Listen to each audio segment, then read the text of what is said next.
accident a while ago at the back corner of the passenger side, and there was a problem with the Bluetooth system on the control panel. We couldn't get the Bluetooth connector, so the tick was always off. Well, so we done a fair bit of research as how this problem occurred. The first place we looked at was only this armrest. We looked at this little device that's basically the Bluetooth connection, and replacing that didn't solve the problem. So we figured out might be a problem with the optic system, the fiber optic system. They're using a fiber optic system. I draw a little map in here to explain how the system work. So this unit up there is called basically sys. So apparently that unit doesn't have any fiber optic connection, so that communicates with another unit electrical wires to the sat tuner almost out the beginning of the loop. It's basically a loop. The fiber optic in this vehicle is a loop starting from one corner, basically from most out. It goes out, it goes around, it goes to a unit called MULF, which is responsible for the Bluetooth connection at the back of the vehicle, which is there, right there. And the green cables are actually the fiber optic cables, as you see the sign of the Bluetooth on that. So it starts out with the MULF. It goes into the MULF, the light goes in, the light comes out, the light goes to the CD exchange, which is in that corner.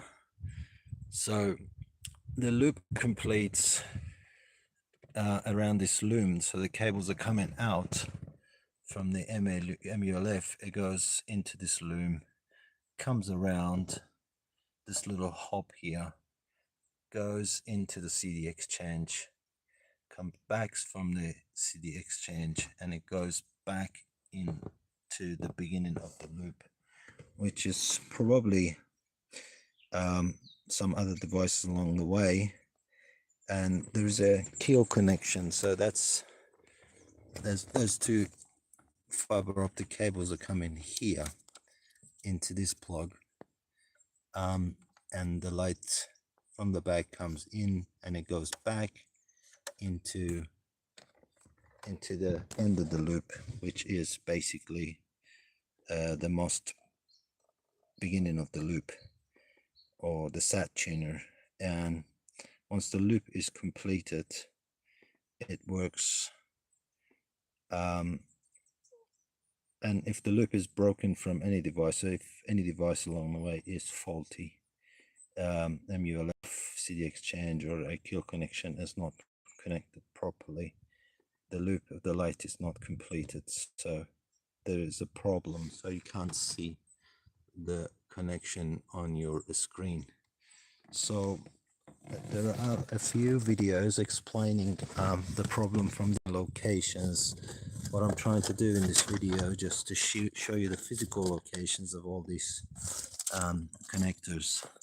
So this is basically the keel connector, which is the light comes in, it's a mirror at the back of this, and the light goes out. Sometimes this is the problem. You can get a little tail replacement and bypass this unit, and the problem is solved. So you get the Bluetooth connection in there. So in our case, the problem was not the MULF unit, so the light was coming in, going out, but the problem was here. As you see, the light is, now the key is on, you can see the laser light is shining here. So the light is coming out, but coming into this device, which is the CD exchange, but it's not returning back, so it's not closing the circuit.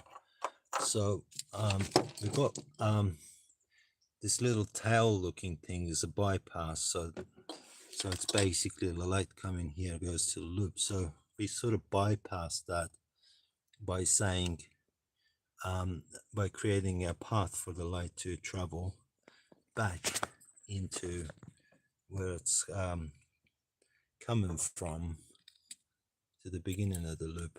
And once you connect the bypass connector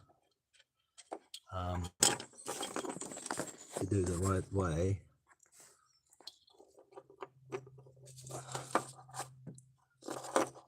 so the light path is completed, is going back upstream. And if the loop is complete, what's happening next is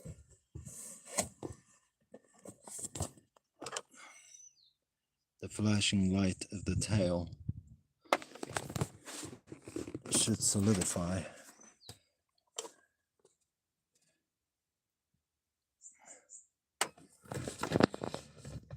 Let's check out if the loop is complete now. Just 1 second. Oh. So now you see on the Bluetooth menu, we've got the Bluetooth is ready to be connected. So the broken path was on the corner. So this is on the passenger side. This is basically a turn or a loop where the cables are coming into the MLF unit, back again around this corner, going back into the CD exchange, and coming back underneath the car, going to the front, and eventually connecting back to the CIS unit up here. And once you got the menu up, the common problem which I've seen is people trying to, when they pair the phone here, you can add a new device. Once you add a new device, it gives you the connection information, and you should be able to see this connection information on your Bluetooth device, which you can connect that. But that is only going to connect the telephone on your phone. You can only make phone calls through this system, through that MULF connection. The part that actually plays the audio is this tail bit here. This is responsible for the audio. So on the Bluetooth selection, usually there are two names. One is, once you open the Bluetooth selection on your phone, you see a list which is the name of this device, which is responsible for the audio. So basically, the audio from the phone, it transmits into this one, and once it receives it, it's got a little tail that's connected to the audio jack, which you can play the music through your car audio system. And so on your phone or device, you have to connect that, which is the car audio, in this case BMW E92, and this unit, whatever it's called, depending on the manufacturer of this. If it's coming from China, it's obviously a Chinese name on the Bluetooth device selection. And once these two are connected, you can make phone calls, and you can also play music on your phone. So there are, in this particular model, there was no Bluetooth cables, the fiber optic cables under this unit.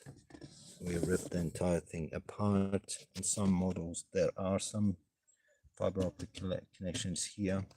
The CIS unit itself doesn't have fiber optic connections.